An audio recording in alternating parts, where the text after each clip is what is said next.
name is Sonya Lunder. I'm the Senior Toxics Policy Advisor at Sierra Club's Gender Equity Program.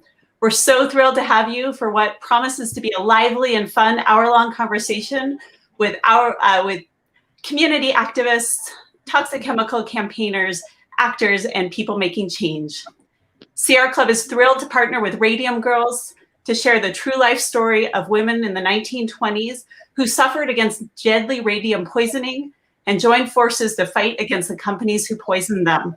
The story is sadly resonant with so many people today as we're struggling against corporate polluters and harmful chemicals.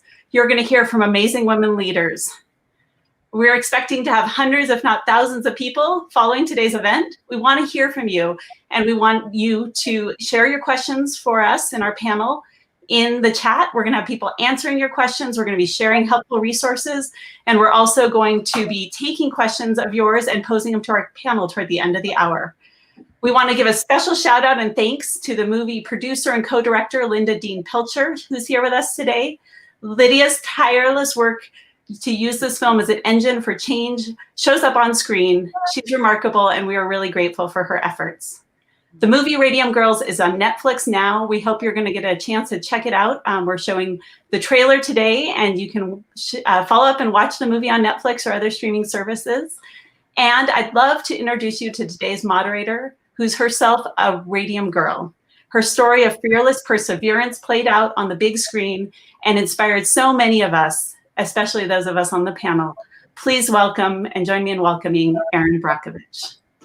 Hi, Sonya. Thank you. Good morning to everyone. I'm excited to be here. I hope I do well as a moderator and keep us all, going in a great conversation. And I really think that we will. I am a Radium Girl, and I am a big fan of the movie. I watched it and I was blown away. I've spent 20 plus years in the environment, and this was a story I really knew nothing about. And it was informative. It was heartwarming. It was something that I was all too familiar with. And the idea that even back in that day, this radium continues to live on with us in our environment. What was happening then is happening now, and it's almost a repeat of history.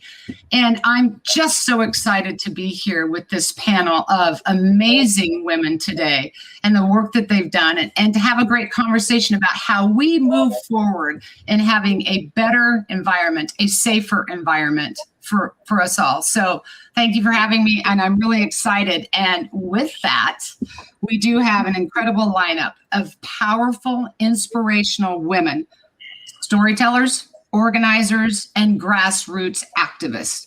So I'd like to give each one of you a moment to introduce yourselves, please. And we're going to start with Brenda Hampton, who is an amazing community activist and a role model for us all. Hi, Brenda.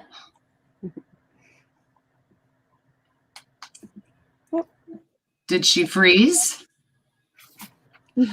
So, okay. It looks like Brenda might be frozen there on the screen. We'll come back in just a moment. So, Kiya, hello. How are you? Again, amazing, inspirational woman with the Women's Earth Alliance. How are you? Hi, I'm so happy to be here. My name is Kiya Leake, and I am Programs and Development Coordinator at Women's Earth Alliance. We work with women-identified leaders, grassroots leaders who are doing environmental work in their communities, and we help them deepen their work in their communities. And so, yeah, I'm so happy to be here. Well, thank you. I'm thrilled that you are here. And so, hi, Lydia Pilcher, producer and co-director of Radium Girls. It's good to see you.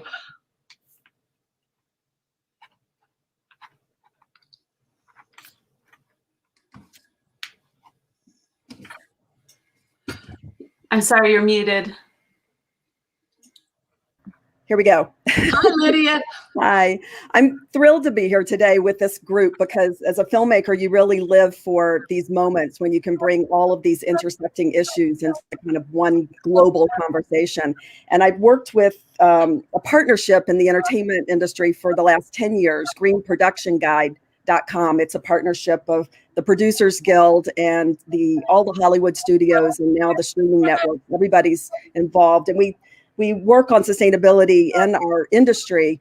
But as a storyteller, I wanted to blend my storytelling passion with my activism, and I was really looking for a story that would provoke people to ask questions about this disruption to human nature that we're all living in right now, that really would beg people to think about things that they know they should question. Their intuition is saying they should question, but somehow they haven't done it yet.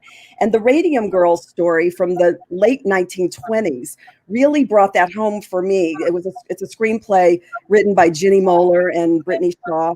And it's a story of these watch dial painters who were, painting the tiny numbers on the glow-in-the-dark watch dials, licking the brushes to make the numbers. And they were slowly being poisoned by the radium.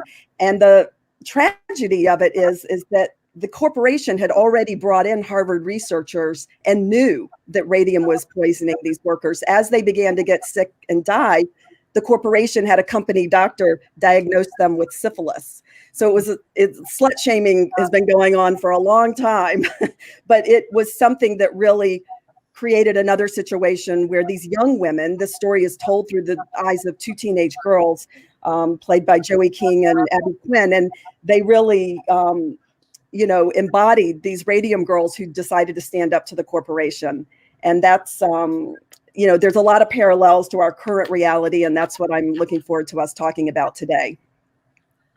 Thank you, Lydia. And you're right. You're just hitting on so many different facets, from uncovering, a corporate cover-up to young girls, women, and their leadership and how they can be pushed back when they want to bring an issue forward. So, and all of that exists, especially, when we get into these environmental problems that we're all starting to face. So it's good to have you here, Lydia. And is Brenda back on? Do we have Brenda yet? Hi, Brenda. Okay, so I don't know if she can see me. Yeah, I think she's muted. She's muted. Okay, so hopefully somebody will I think she's unmuting now. Possibly. I see her trying to do that. We're having some mic issues, Brenda. So let's go maybe to Lily. Okay. Well, Sonya, hi. I know you introduced at the beginning of this. You're not getting away just yet. So, Sonya, please share with us as the scientist from the Sierra Club, and I'm glad you're here today. We're going to be asking you a lot of questions, huh? Sounds great. Yeah, I work in our Toxics and Health campaign. I'm part of the gender equity program. We realized that one of the major ways that the environment impacts people is by harming their health directly, something that many people think about. And women and kids are often the most impacted by toxic pollution. So we know that when we can make things like a workplace safe for women, safe for even a pregnant woman, we're making it safe for everyone. So I work on a lot of campaigns to change the laws, bring better representation, and help people in the communities that are most impacted by toxic pollution get to those channels of power and get their story out there. I'll be talking today about PFAS chemicals, which is just one of the chemicals that we work on, but it's an example of how our chemical laws have failed to protect us, how the people who are most impacted, drinking contaminated water or living near industrial sites, are not getting that visibility, getting the testing, and certainly getting the cleanup that they need. And so, yeah, I'm just here to help lift up the story, to help people understand how toxic chemicals are impacting them today and find some ways of engaging to solve these problems. We have a really unique opportunity now with a new administration, and we're going to bring our power and try to change the laws and protect people and their health. Thank you. That's wonderful. Okay, thanks, Sonya. We'll talk to you soon. Brenda yet or no? It doesn't look like we do. I see that her mic is still not working. So hopefully we'll get Brenda to connect. Can you hear me now, Brenda? Yes, I can hear you now. Hi, Brenda. How are you? We are here introducing everybody, and we lost you for a moment. So I want everyone to meet Brenda Hampton from Concerned Citizens of North Alabama, a great role model and boots on the ground, citizen activist. How are you today? I'm doing well. Thank you very much. Can you share a little with us about Concerned Citizens of North Alabama? Yes, And I am introduce the yourself. administrator of Concerned Citizens of North Alabama and also the administrator of the Water Authority, Grassroots. I have an organization. We have contamination in our drinking water. Our drinking like 13 miles downstream from 27 industrial plants. And these industrial plants are using industrial toxins. We had tests done by Auburn University and Mike Strainer. I wrote a letter to the governor. At the time, our former governor, Governor Robert Bentley, gave these plants unlimited permits. So they are dumping like 1 million pounds of these chemicals into our drinking water, which is only 13. So in our area, we have a lot of people that has come down with renal failure, cancers of all type, from young to old. We have a lot of renal failure that's in our area, a lot of cholesterol, blood pressure problems, you name it, it's there. We've had children that has been stillborn birth. I visit the community that's around that I serve. There's 100 graves of stillborn births for mothers. This cemetery is the second one in the state of Alabama. The other one is in Birmingham, and the mothers in Birmingham are now letting them extradite their babies. These chemicals are still within their body. Lawrence County hasn't done that so far. Also, I had wrote a letter to, in 1999, the CDC came down and tested 140 families in a community up above ours. We're only like 5 miles away from our intake valve and from our treatment plant.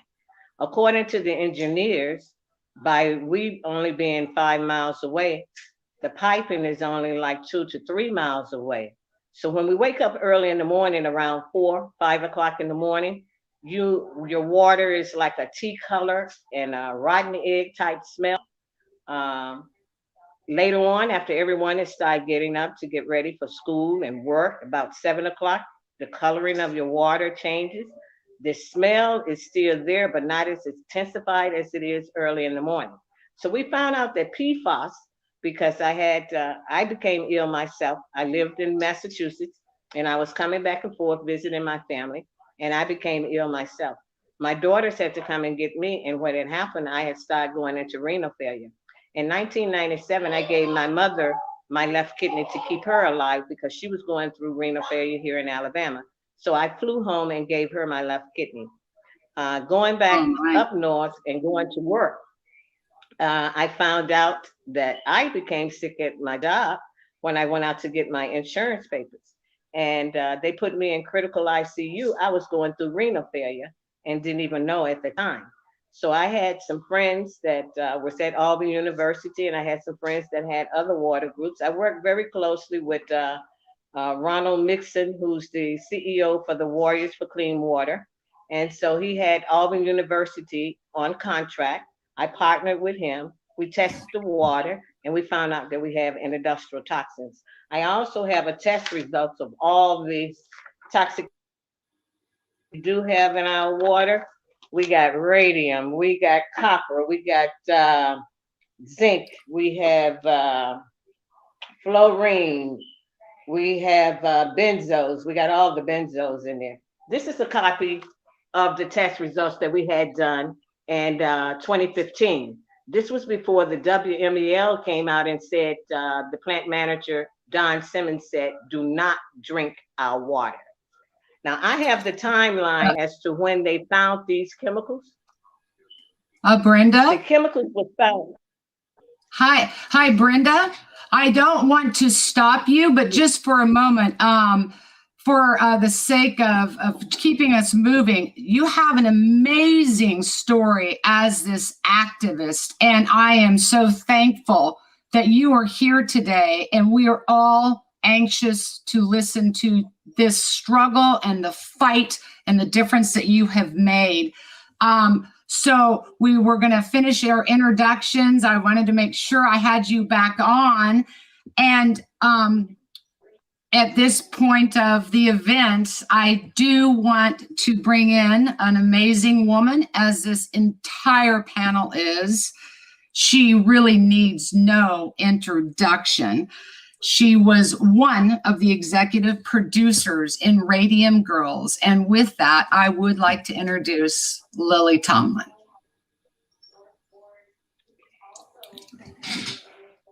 The Sierra Club for 9 years now. I must have been a late starter, although in 1980 I made a movie about PFAS. But I've been an actress in Hollywood for 50 years, which is hard to believe.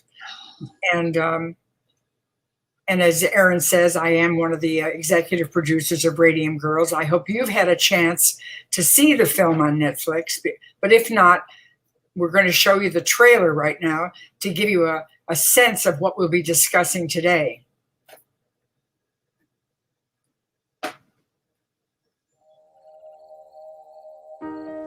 Welcome to American Radium. You are paid 1 cent per dial. Your work suffers, Miss Cavallo. The 8 looks like a fat toddler. This month's top painter, Josephine Cavallo. Will you help me practice my feeling spaces? I'm studying. I have to be ready to be discovered and go to Hollywood. I want to find a tomb like Tut's, and I'm an archaeologist.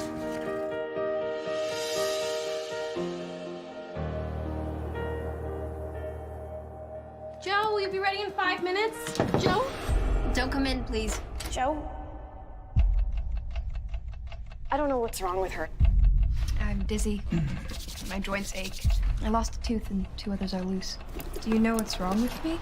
Absolutely nothing. You're healthy as a horse. Where do you work? American Radium. We're dial painters. We believe that exposure to radium can cause devastating tissue damage. Radium is good for you. Everyone knows that. What does this mean for us? You take American Radium down. There's a doctor that can test if your bones are radioactive. Bessie, you sound crazy. I'm not losing my job over this. I'm scared. I'm not going back in there. I'm looking for Bessie and Josephine Cavallo. They did a study. Here's her. They own it. Own research. That's absurd. It's like owning gravity. American Radium is denying the harmful effects of radium. All they have to do is run out the clock. They could drag this out for years. We don't have years. You'll never win. I'm doing it, no matter what. You swear to tell the truth, the whole truth, and nothing but the truth? I do. Everyone put down your brushes. Radium is poison. Bessie, you're trespassing. I won't abandon you. They're trying to silence you.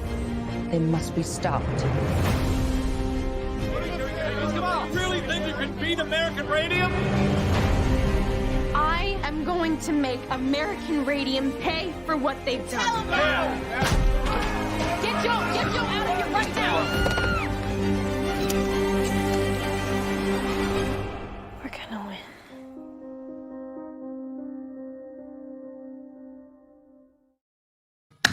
win. Yay!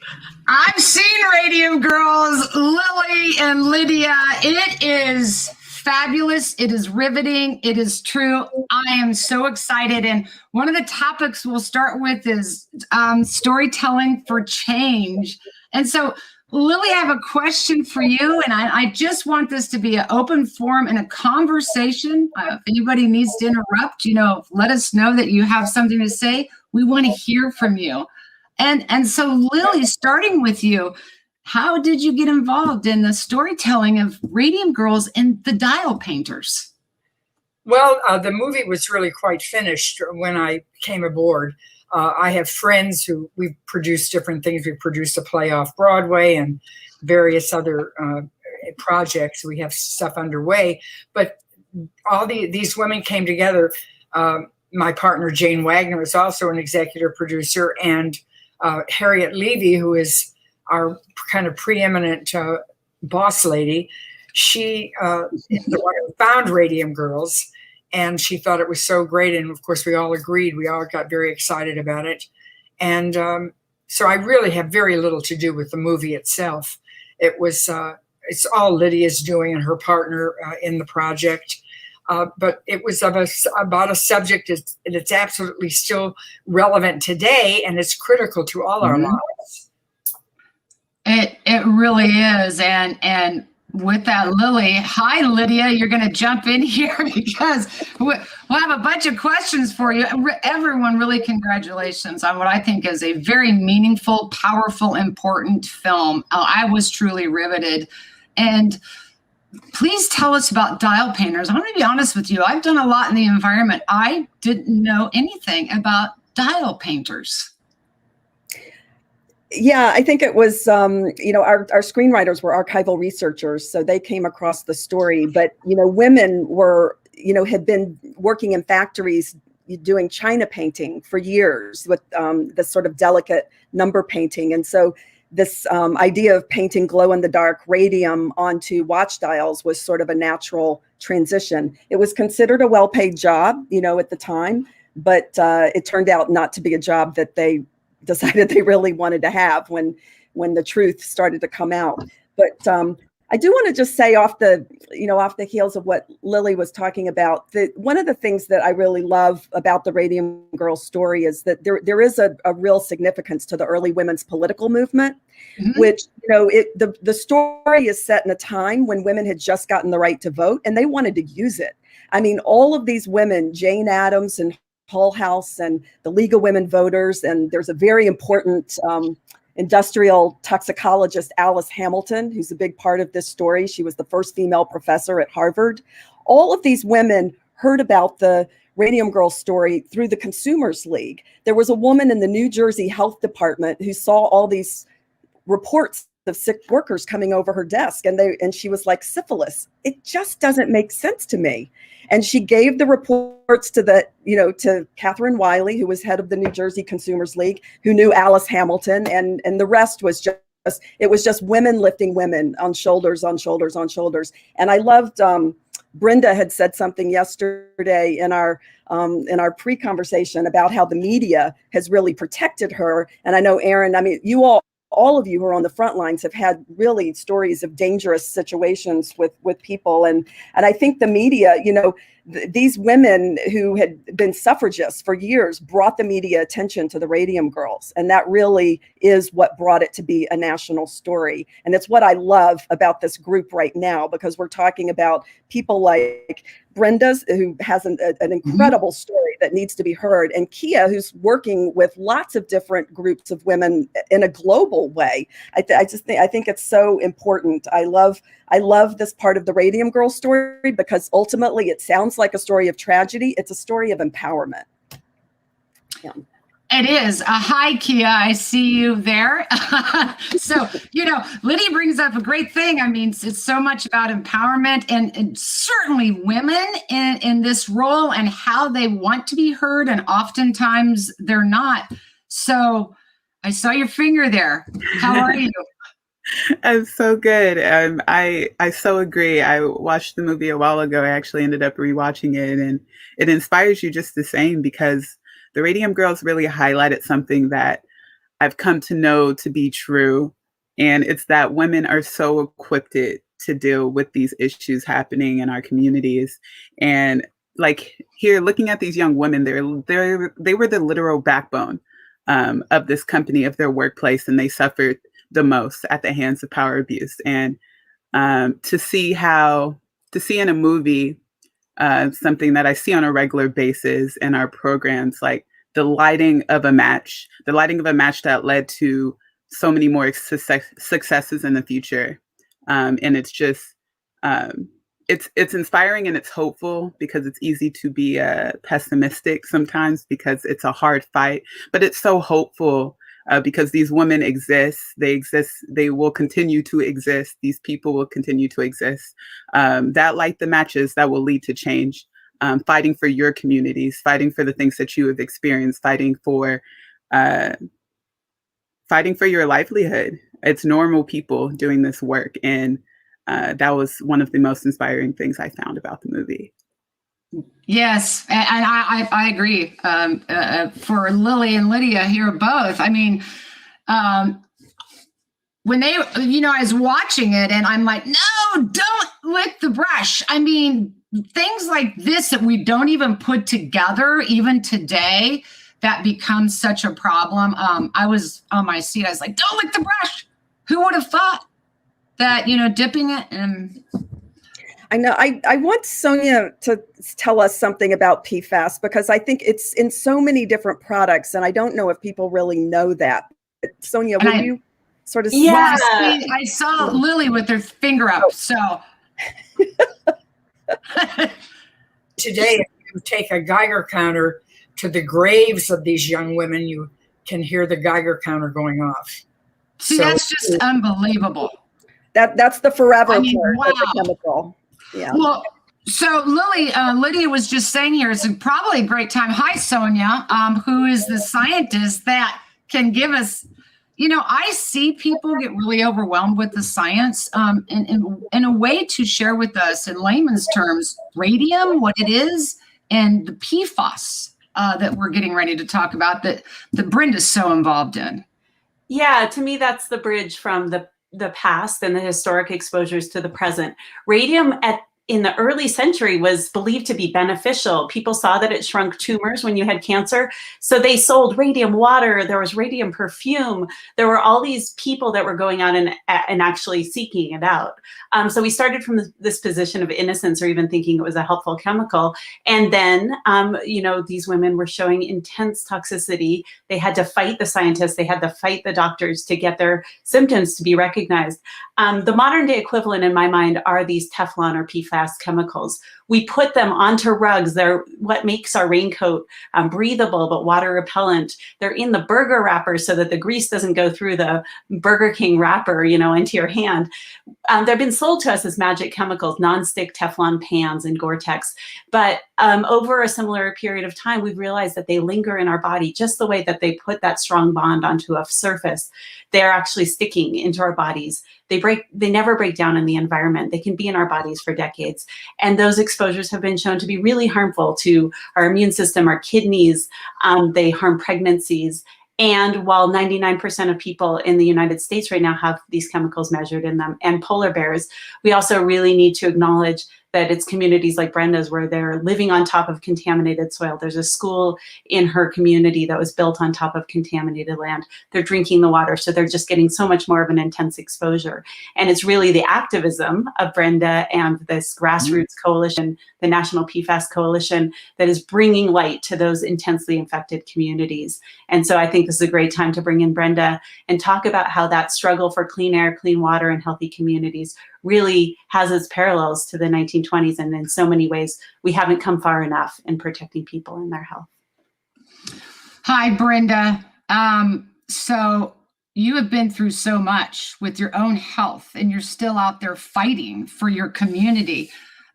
We are all really anxious to hear what is happening in your own backyard and the changes that you've made. And we worry about your health and the health of that community.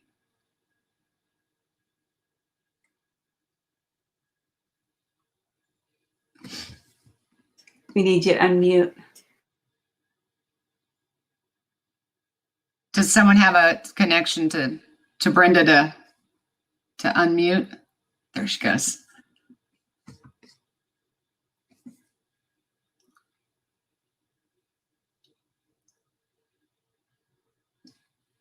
Still can't hear you, Brenda. Oh, this is so hard. I'm sorry, Brenda. Hi, Brenda. Can you hear us now? Hi, Brenda. Hi. Yes, Hi. I We can hear you. So okay. Yes, we my can health hear you started now. failing in 2015.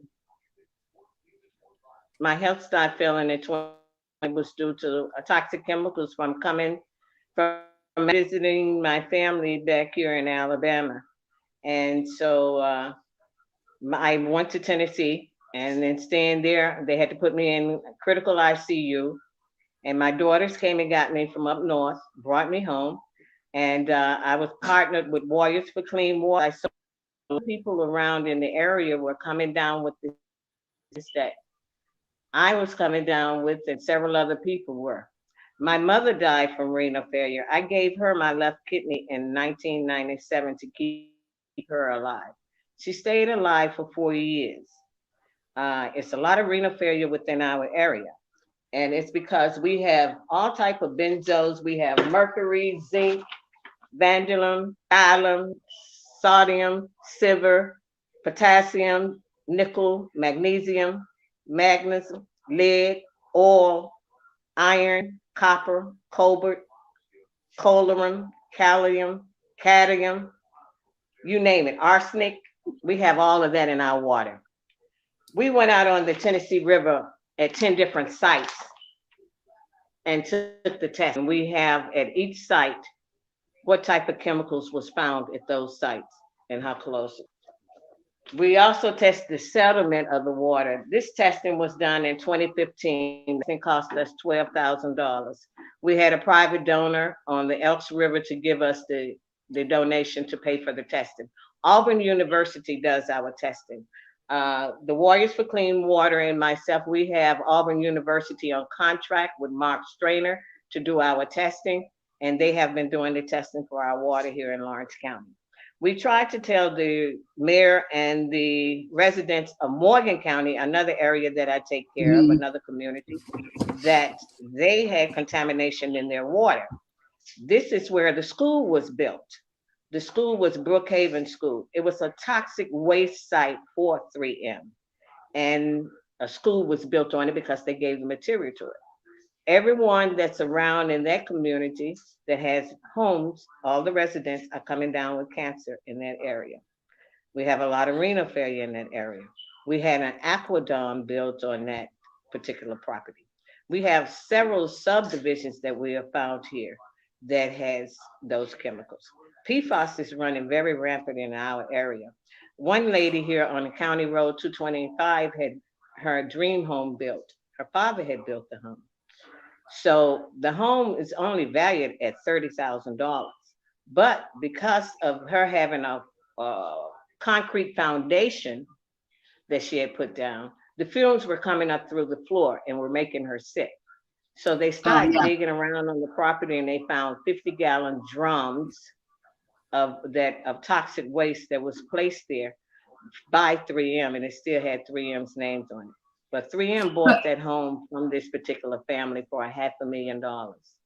So Brenda, were you all sick before you figured out what was in the water? And when you did you find a moment where you weren't being heard?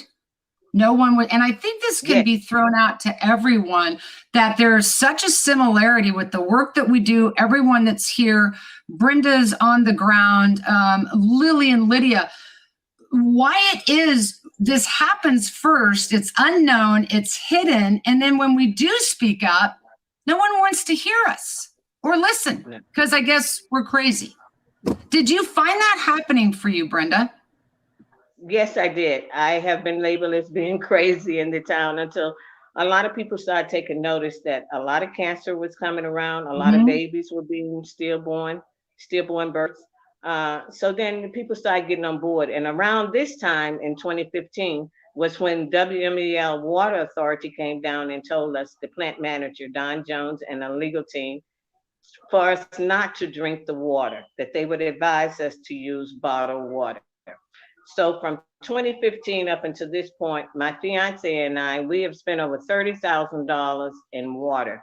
We have a contract with Office Depot where we're buying water from all the way from Portland, Alabama, all the way to Birmingham, Alabama. We have been delivering water to give to the residents there in Portland. We cannot bathe in the water because a lot of people are breaking out in rashes. The children, if we bathe them in the water, you immediately have to oil them down with some type of moisture for the skin because it's stinging and it's itching. Right. we also have, we can't cook with the water because this PFAS is fire resistant, heat resistant, oil resistant, and anything like that that you can't kill with fire. It's very deadly. And serious. It is very scary, and it's such a national problem. Sonya, can you explain with us the severity of the PFAS in the community of Brenda? And I want to get Kiya and Lily and Lydia in here because, you know, this storytelling in our environmental issues leads to a plethora of such other things. And I think one of the best things, and to start, Sonya, is for people to understand the severity of this chemical. I mean, my gosh, they can't drink their water. Water is life. We're all going to die without it. How severe this situation is. Yeah, it's really unusual to have a family of harmful chemicals that impact so many different parts of our body. And so what Brenda's talking about with kidney failure and kidney problems is a signature effect of PFAS. There were 80,000 people that drank contaminated water in West Virginia, and they were carefully studied for decades. So we have strong evidence from real life exposures in drinking water that link PFAS to kidney damage, to thyroid problems, to preeclampsia, which is a really serious medical condition that can develop during pregnancy.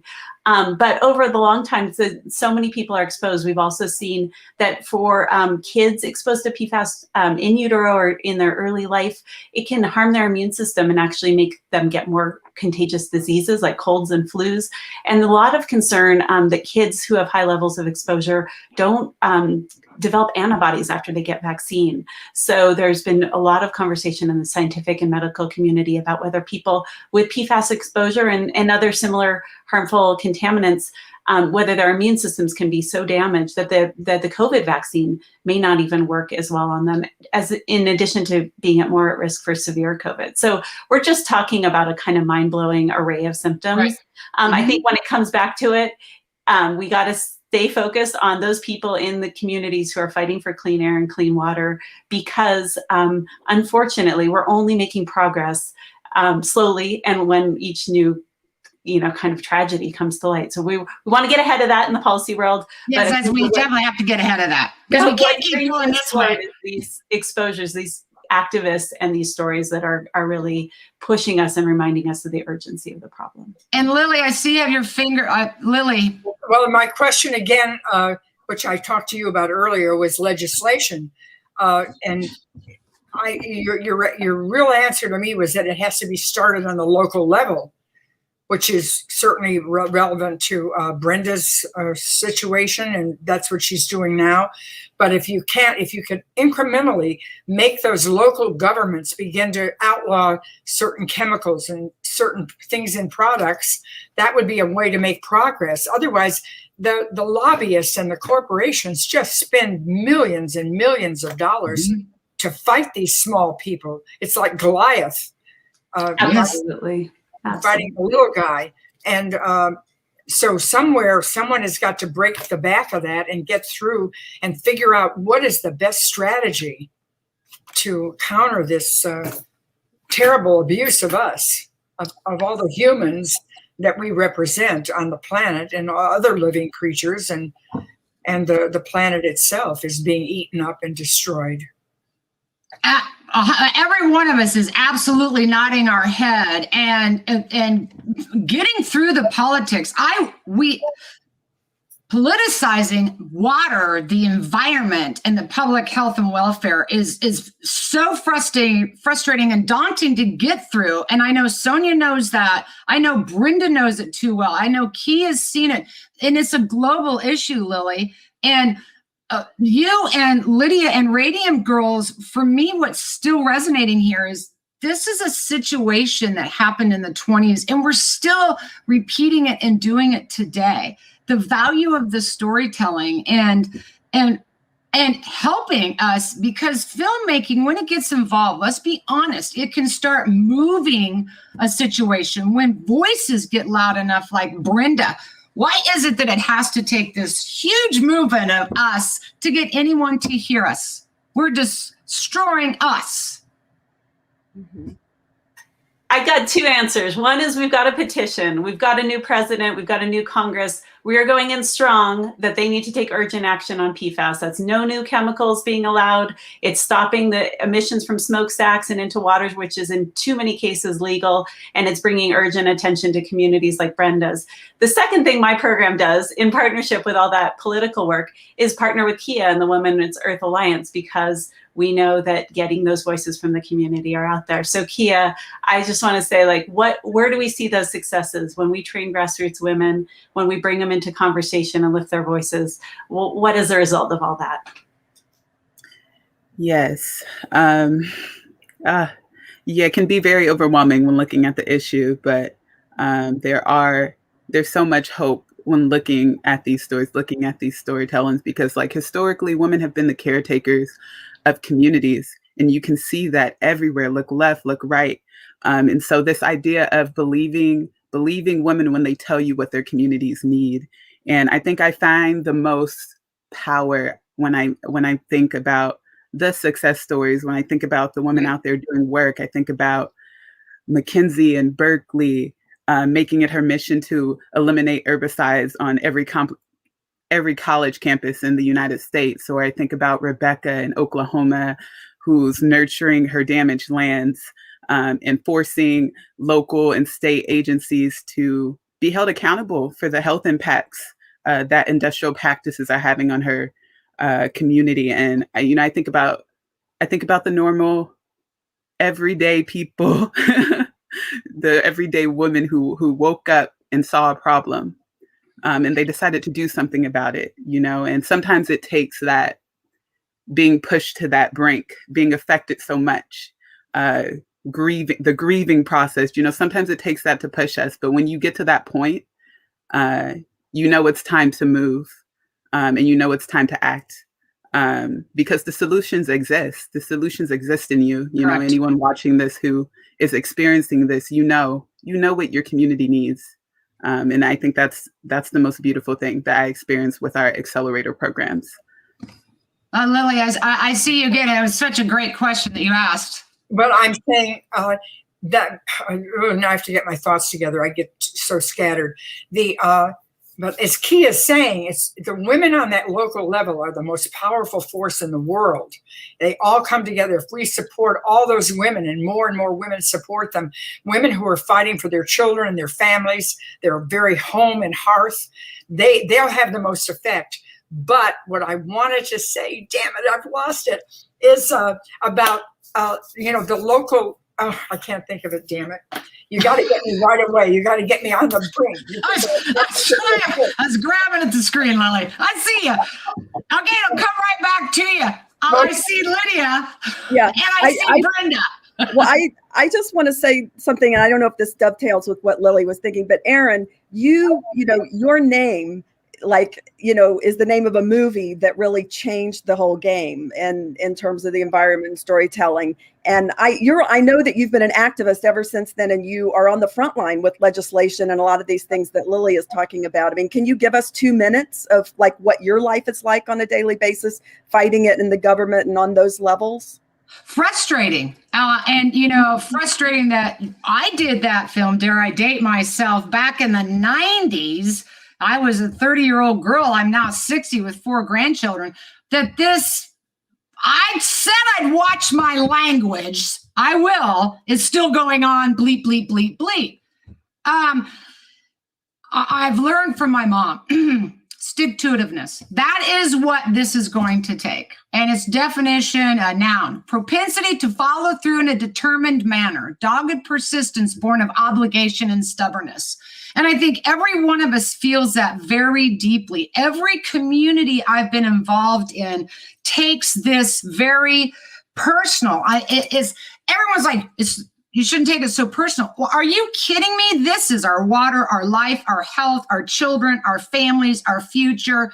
And we are going to have to continue every single day. All of us, and I know, and I saw Brenda nodding and putting her finger up, down on the ground. This is about the people. I worry that we've lost the ability to believe in us, and we do have a voice. And I will assure everyone here There are Brendas across this country. They are out there in force. They're finding their momentum. And I do believe we are at a critical tilt where we are waking up. And we've been fighting for legislation on hexavalent chromium for 20 years, and we still don't have it. And I want people to know, once, if you get set back, pick the ball up and stay back in that game and keep going, because you'll eventually get there. But the moment, I think the perfect storm is here, where we are waking up. And I don't know if COVID, and that was very concerning what you said, Sonya, about we are so polluted, and with this one chemical, it could reduce the efficacy of a vaccination. We have to address this issue, and we have to know as people, and every mother and human out there. I was struck in Hinckley when I was told, you're not a doctor, you're not a lawyer, you're not a scientist, you're not a politician. Why should we be listening to you? Well, let me tell you something. I do not have to be any of that. And I know Brenda feels exactly this same way. To be a human and to tell you what we're doing, what we're seeing is wrong. And I'm deeply, deeply passionate about this. I'm so glad to be with all of you. I'm going to now, Brenda, I see you nodding your head. I mean, you've made such sacrifice. What goes on for you and keeps you going down on the ground? I've been there, and there's days that I throw myself down and I cry and I sometimes don't think I can get back up. I will though. But what goes on? And you've suffered so much with your health, and where does your strength come from?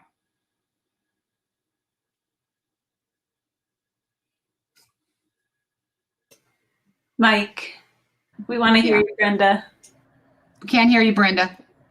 I don't know if she can. There, here she goes.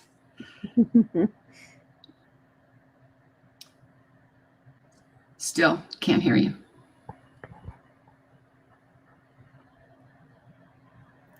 When we do get her, Erin, there she is.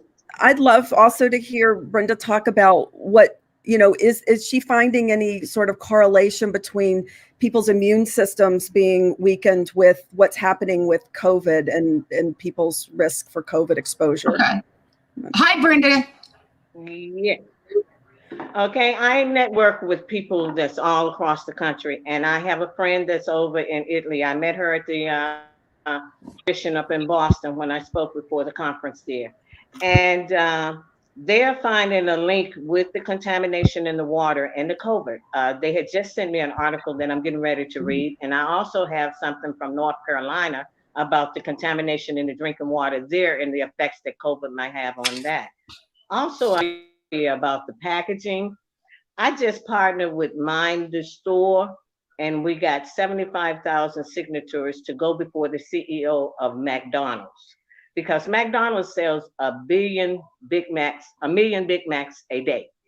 And their packaging, their food packaging contains PFAS. We've had it tested. Their Big Mac boxes, the French fry wrappers, the cookie wrappers, all of them have PFAS in it.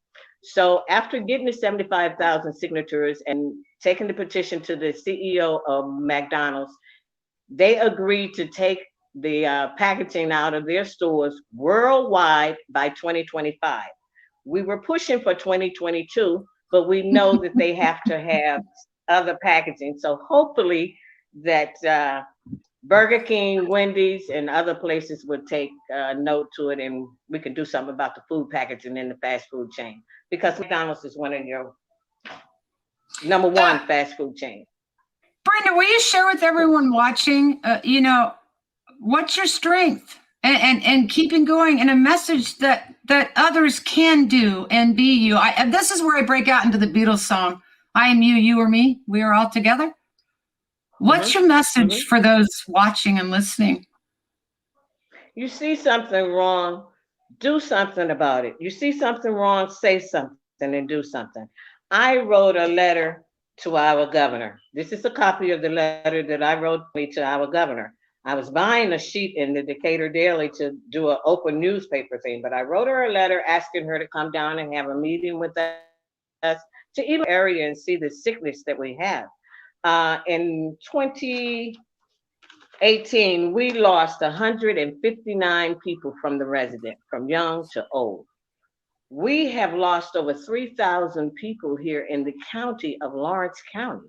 Lawrence County is one of the poorest counties that's in the state of Alabama. It's 62 counties in the state of Alabama, and Lawrence County is one of them. And it is a very poor county. In 2018, we lost 159 residents from birth to elderly from various forms of cancer that is done. It is very rampant. I lost my mother to renal failure. I've lost several family members. At one time, I had 6 family members dead at one time. We had funerals from that Monday to the next Monday that we had. We had worn so much black to the funerals that the family had asked us to start wearing white. It is a shame that our politicians is so greedy for money that they would risk my life, your life, and anyone else's life to get it. And our governor gave permits to dump over millions of this stuff into our drinking water. We're dying like flies down here, and then they won't come here. The governor has jumped around in every county except Lawrence County, and you have to go through these counties that they even prepared a dinner for her there in Lawrence County with some of the vegetables that is grown there in Lawrence County because it's farm country. Because she knows our food is contaminated, our water is contaminated, the animals are contaminated. And Lawrence County is a deer and fish hunting type country. We can't eat the fish out of the water because we still have people that live off the land here. And the deers, they have ulcers that is growing out on the outside of their bodies. The rabbits, all of them look emaciated. And it's from the chemicals and the foliage that they've eaten. We also have the bio sludge that is here. I see Lily squirming over here, and I'm squirming over here. And Brenda, it brings so much to light. Not only are we dealing with polluted water, we're now poisoning our food chain and our food supply. And Sonya, I wanted you to jump in here, and I see Lily moving around. I want her to jump in here. But Sonya, I do want you to explain here in a minute for us the association, how this chemical bioaccumulates. And I mean, Lily, you're saying it all with your body language. Well, I can only identify with the people. And I know that because Lawrenceville, is it Lawrenceville? Is that correct? Morgansville. And Lawrence. It was Lawrence, wasn't it? Anyway, it doesn't matter. Lawrence County. Yeah, Lawrence County, yes. Brenda said that it was one of the poorest or the poorest in the state. And that's just evident that they select people who are disenfranchised to put the most of this burden on them, and they don't pay any attention to it. They just absolutely walk away or put more money into it, or lobbyists or PR, whatever they have to do. I mean, it's a terribly corrupt and ugly system. It really is. And here we are today. And I want everyone watching, Lily, Lydia, Brenda, Sonya, Kiya, me, how we're going to have to get together through storytelling, through the consumerism, and keep rising and pushing through an antiquated system. Politically, our infrastructure and legislatively is not working anymore. And the tools that we will need as the people to move into new policies, a new world, and a better environment. Brenda, we're all here to share that. Brenda? Yes, I was just wanting to say that I had a talk with Mo Brooks. I went to him to ask him to help us for our water about a month when he was in the election. And I told him that PFAS and the chemicals in the water would cause prostate cancer. About a month into his election, he had to pull out, and he announced that he had to stop because his doctor told him that he had prostate cancer. Our officials would not help. I've been trying to get a meeting with Mo Brooks ever since, because I know when his doctor told him that he had prostate cancer, he saw my face. And I just want to show up in the crowd where he's at. And I've been to several places trying to get in there so that he can see. They won't help. It's a lot of corruption here in Alabama. See, that's really frustrating. And Brenda, I know you're going to keep going. I know that we all are. And I think it's more important today than ever that we get that message out about using our voices. I do see Lily popping her hand again. A while ago in the conversation, Sonya brought up the Biden administration. This is the best administration we've had in a long, long time that's open and willing to help people, cares about people.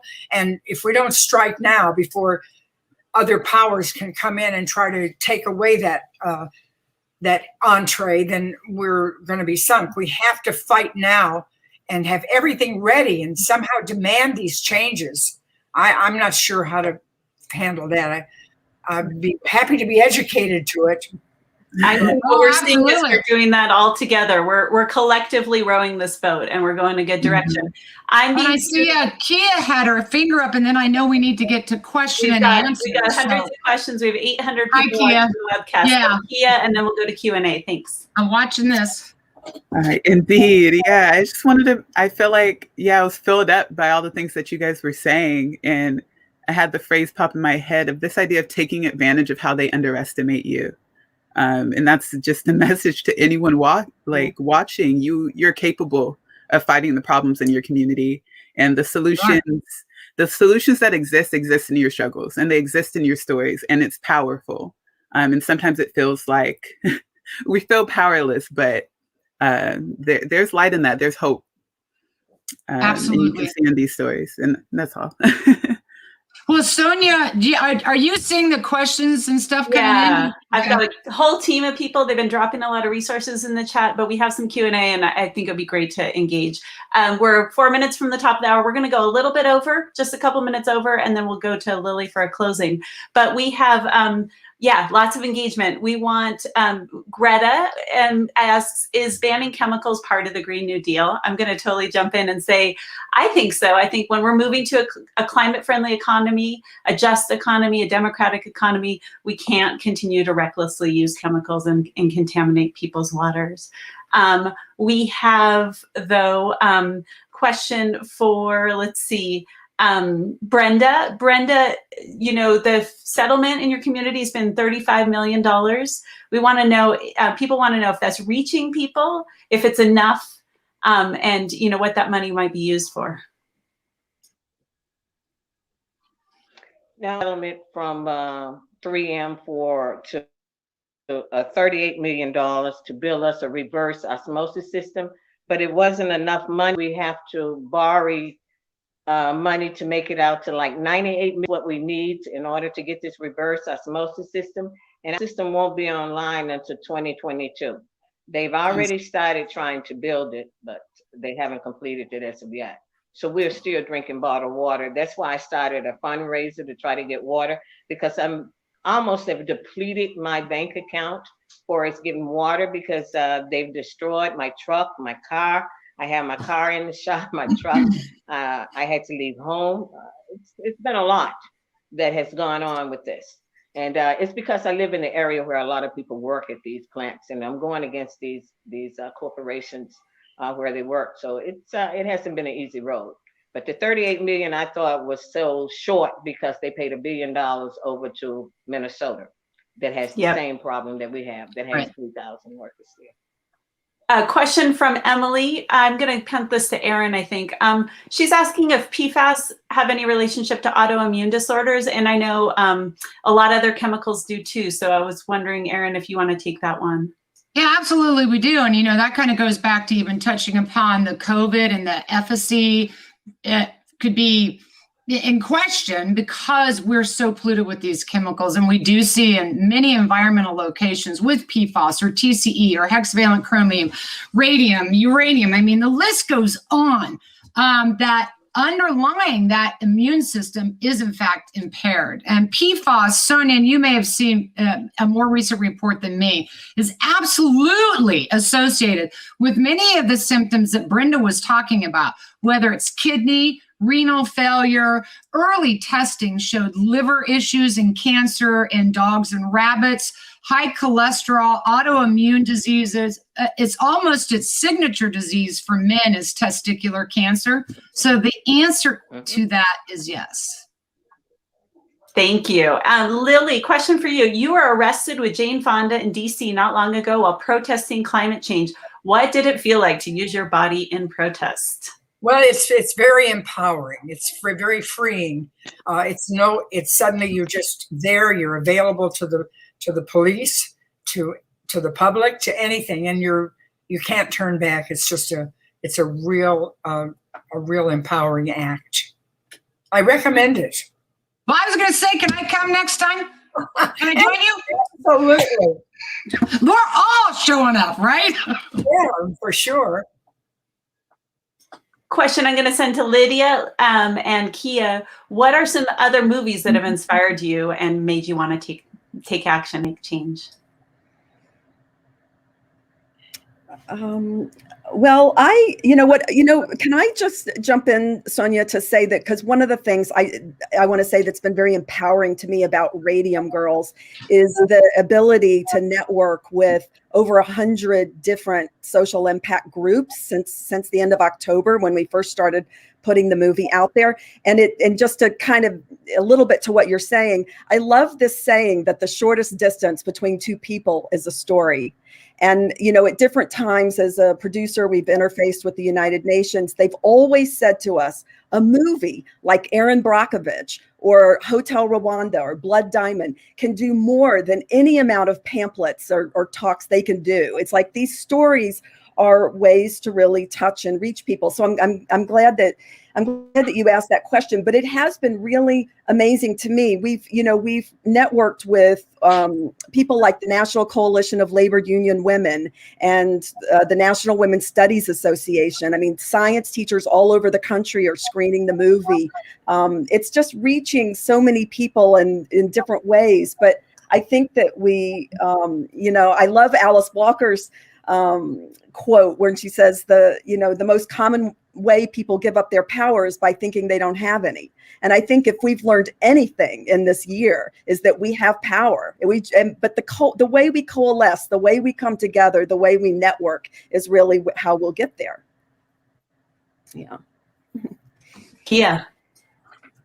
Well, the movie that came to mind was probably The Devil We Know, and it's kind of about PFAS, and I feel like for anyone who wants to go deeper and learn more about industries and how this has been known about, this has been knowledge for a long time, and how industries went along anyway, ignoring. I definitely recommend that movie. And Lily, we had a viewer who pointed out your movie, The Incredible Shrinking Woman, and you made reference to it in passing, but without saying the name. Is there anything you want to let us know about the theme of that movie and how that might be resonant? Well, it is resonant, but it was a comedy, and so it was quite serious in its content and intention, but it was done in a very humorous, family-oriented way. But it was done in 1980, and what it did to Pat Kramer, the heroine, was that she shrank into nothingness and disappeared. She came back later. That's the unfortunate part. She came back later. That's the good part and the unfortunate part in terms of the intention of the movie. And now she wasn't going to shrink. She was going to get into become a giant woman from the products. So there's all kinds of conceits that are fostered in those movies, and I was very responsible for the movie. So I can't say anything except I try not to be so funny next time. I think humor gets us through. It gets overwhelming if we just sit and name the problems. So on that note, final question for everyone to answer. It's been a hard 4 years. We feel this momentum of being together, of seeing some hope on the horizon. What keeps people doing this work? What keeps you centered? What brings you joy? Where do you see us moving together in the future? So I'll start just looking at the order I see people on my screen. I'm going to start with Lydia. Mute. Okay. I feel like it's such an interesting time in this era of extreme polarization, and I feel like we're all people who have big imaginations. We're creative thinkers. We're problem solvers.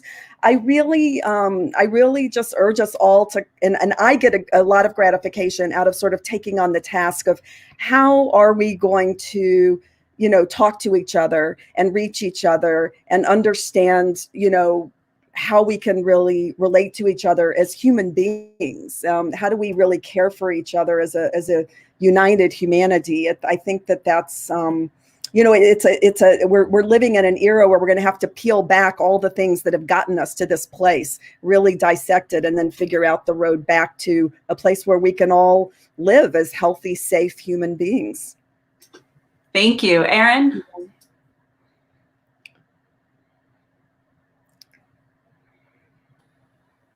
Okay, hi, can you hear me now? Okay, I will be quick. I don't want to go on too long. I know we're at the end.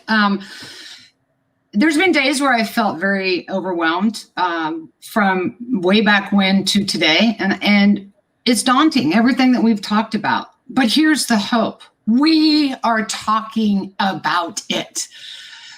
The perfect storm is coming together again, and we're in a fork in a road. And with the new administration, and I want everyone watching and all girls to know you can get involved in politics and legislation and science and medicine and make that change.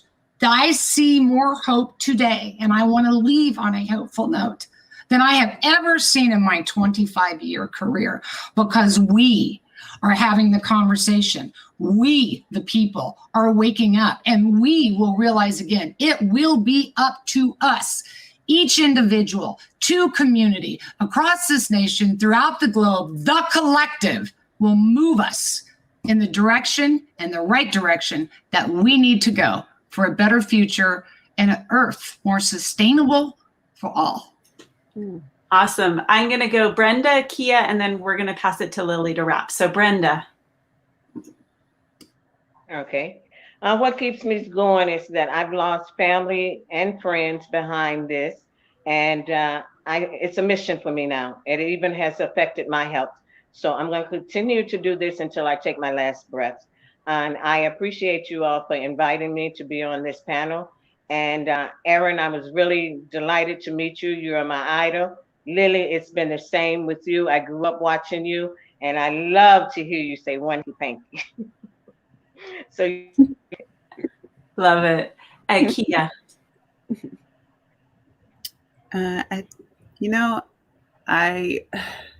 I feel like I'm at the beginning of this journey. I feel like I haven't been alive that long.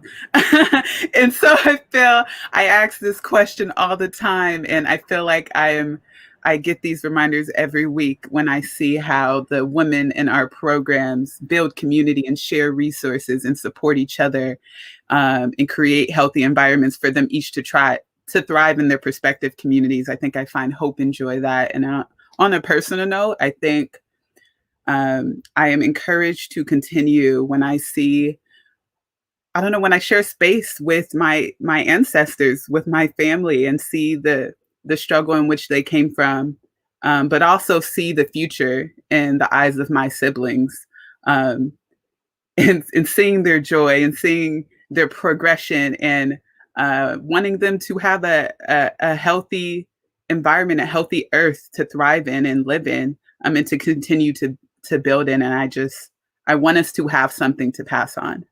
And that keeps me going. Wanting to continue, want us to have joy, more joy than we have to mourn. That's the goal for me. That's beautiful. Thank you so much. I just say that I get a lot of strength and joy from having this conversation with you, moving all from the creative to the scientific to the organizing. I mean, this is a dream of mine to bring these dialogues together and to each engage in our own way. So I'm going to move to Lily. She's going to send us off into the future. I'm grateful for all the participation. We had way more questions than we got a chance to answer. I'll wrap up and try to respond to things that are specific in the chat, but otherwise, sign the petition. Thank you so much for participating along with us. And there's nothing more I can say to Lily other than this is a pretty exciting moment to share stage and sound with you. So thank you all. Well, thank you, Sonya. Thank you, Brenda. Thank you, Kiya. Thank you, Erin. Thank you, Lydia. And all our other filmmakers who aren't here today, and all the other Radium Girls out there for using your gifts to change the world. Thanks to all of you for spending time with us, listening to our stories. We hope you are inspired enough to watch Radium Girls on Netflix and sign our Stop Forever Chemicals petition at sierraclub.org/Radium Girls. Just remember Sierra Club and Radium Girls. Mwah. And this is for Brenda. 1 ringy-dingy, 2 ringy-dingies. Was that right, Brenda? Was that what you were asking about? Okay. Dreams do come true. Thank you all. Bye-bye.